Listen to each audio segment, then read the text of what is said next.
Bonjour à toutes et bonjour à tous. Je suis très heureuse de vous retrouver pour cette vidéo pour voir un petit peu les énergies de la pleine lune de demain.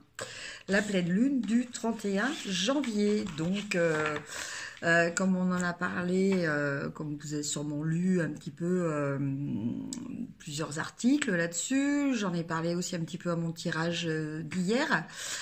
Il s'agit d'une super lune bleue. Super lune de sang aussi, puisqu'il va y avoir une éclipse totale. Voilà, donc nous allons voir un petit peu quelles sont les énergies. Pour ça, je vais utiliser les lames majeures de The Destiny Tarot. Voilà, un tarot classique basé sur le schéma du tarot de Marseille. Et après, je vous ferai aussi un petit tirage avec les cartes Oshozen Tarot. Alors, déjà, voyons au niveau du tarot de Destiny Tarot, les énergies pour la pleine lune du 31. Alors, donc je vais tirer 3 cartes. Alors, première carte, l'impératrice. Alors, donc, là, on nous parle de créativité, on nous parle d'abondance, on nous parle de fertilité. Donc, c'est une carte qui est évidemment très positive. Et une carte qui parle d'amour, qui parle de nouveauté aussi. Voilà, donc pour cette première carte des énergies, on a une carte qui est placée voilà, sous un aspect très féminin, donc un aspect d'intériorisation, mais aussi un aspect de sentiment et d'abondance. En deuxième carte, nous avons la tour, donc appelée aussi maison Dieu. Donc là, nous avons, voilà, là nous sommes sous l'aspect de Mars. Donc là, nous avons une carte qui va nous parler de choses brutales qui arrivent, de choses qui arrivent de façon assez rapide, un petit peu violente. Mais ceci dit, ce sont des choses que l'on aurait pu anticiper. Voilà. Donc, ce genre de carte nous parle de situations que l'on a tous, un jour ou l'autre, rencontrées. De situations où l'on sait très bien qu'il faudrait changer de direction ou agir préventivement par rapport à quelque chose que l'on voit arriver, mais pour raison X, Y, Z, on ne le fait pas. Voilà. Et au final, eh ben, ce qui doit arriver arrive. Et comme on n'a pas anticipé, ben, c'est un petit peu plus brutal et ça s'impose à nous. Mais cette carte est malgré tout une carte positive. Parce qu'en fait, ce qui va changer, parce que là, on nous parle quand même de quelque chose voilà, qui va être, entre guillemets, comme on le voit sur cette carte, qui va être détruit. Ce qui va être détruit va laisser la place à la possibilité d'une nouvelle construction. Voilà. Donc peut-être des schémas anciens qu'il va falloir, qu'on va être obligé, voilà, que la vie va nous obliger à changer. de façon assez radicale. Et la troisième carte, nous avons le chariot. Donc cette carte, elle nous parle d'action. Elle nous parle d'agir. Elle nous parle de contrôle. Elle nous parle donc de contrôle, de maîtrise. Elle nous parle aussi d'assurance. Voilà. Alors, par rapport aux précédentes cartes, si on veut faire un petit peu la synthèse, je pense qu'en fait, il y a des vieux schémas, alors, vieux schémas ou des vieilles relations, enfin, si l'on peut dire ainsi,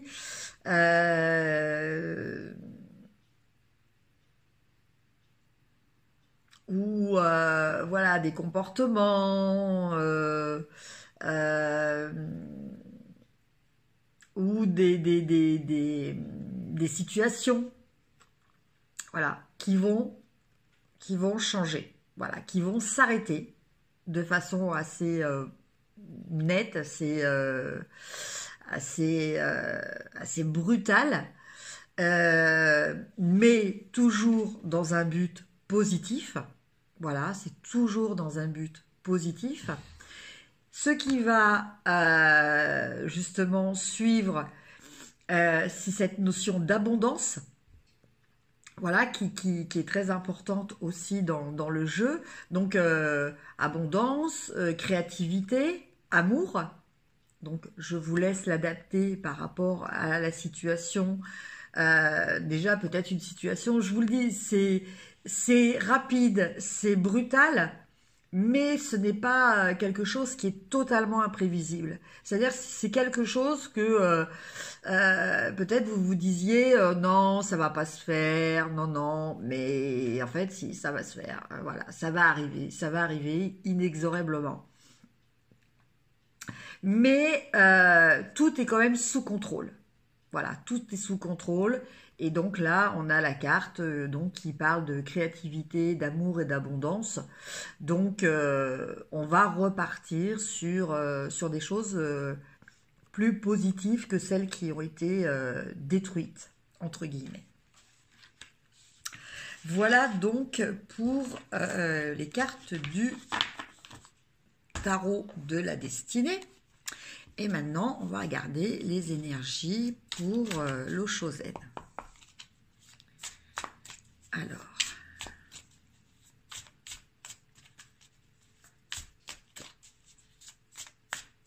donc là, c'est pareil, je vais tirer 3 cartes.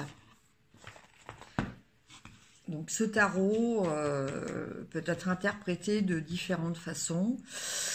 Et donc, moi, je l'interprète de façon intuitive. Hein.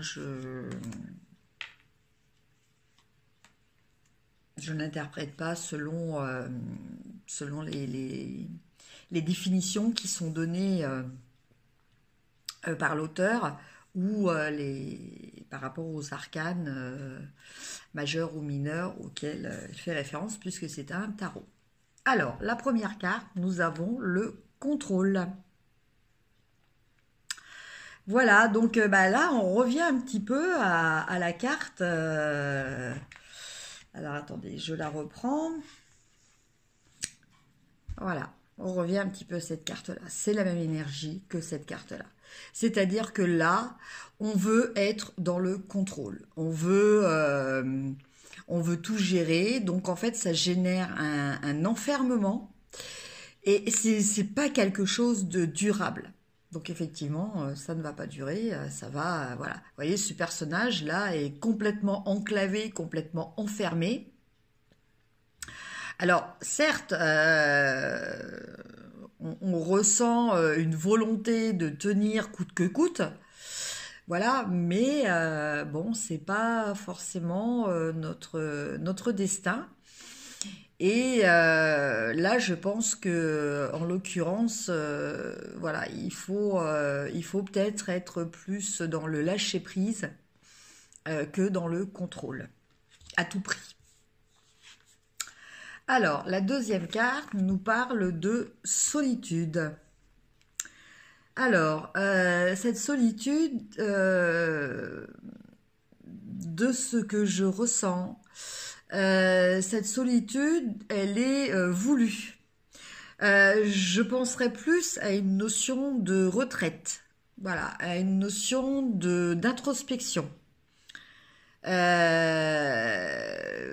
C'est pas une solitude, c'est pas un isolement. C'est un moment où, voilà, quelquefois, on a besoin de se retrouver avec soi-même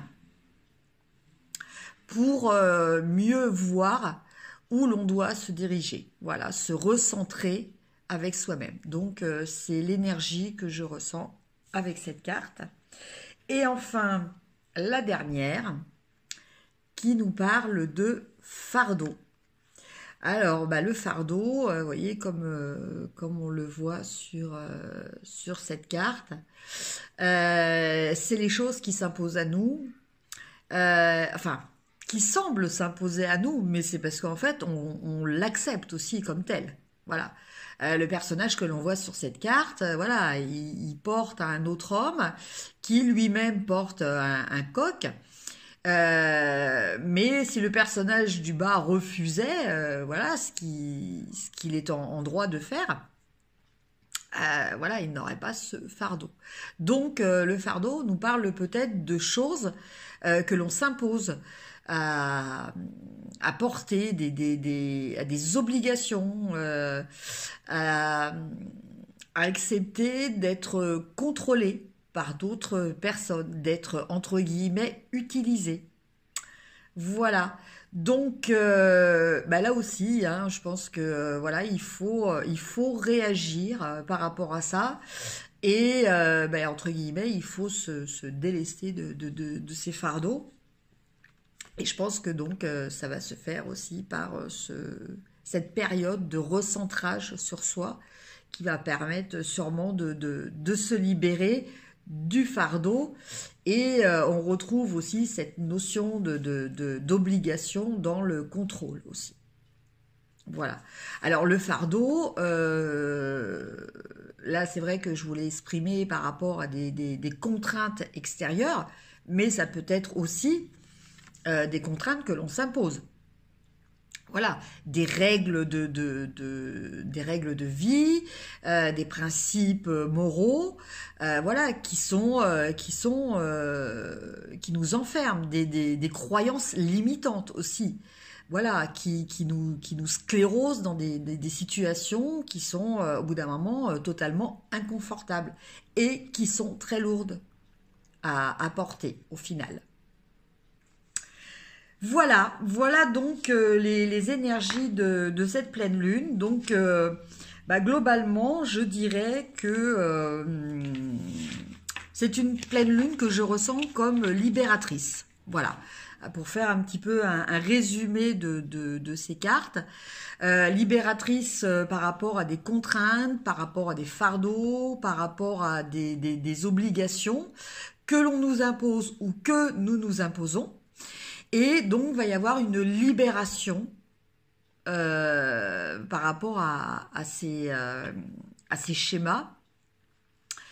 Et donc, pour quelque chose de beaucoup plus agréable, de beaucoup plus joyeux, puisque nous avions quand même la carte de l'impératrice. Donc, l'impératrice, comme je vous dis, qui nous parle d'abondance, qui nous parle d'amour et qui nous parle de créativité. Voilà. Eh bien, écoutez, bonne pleine lune.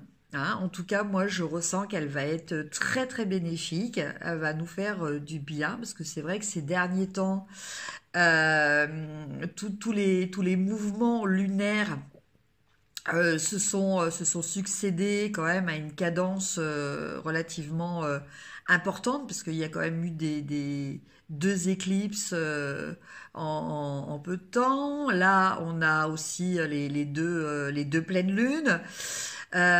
Donc voilà, tout ça, c'est des événements lunaires qui sont un petit peu exceptionnels, hein, qui n'arrivent pas tous les mois. puisque là, en l'occurrence, cette pleine lune, là, du 31 janvier, a une configuration qui, la dernière fois, s'est passée il y a quand même 150 ans. Donc, c'est quand même pas quelque chose qui est que l'on retrouve souvent.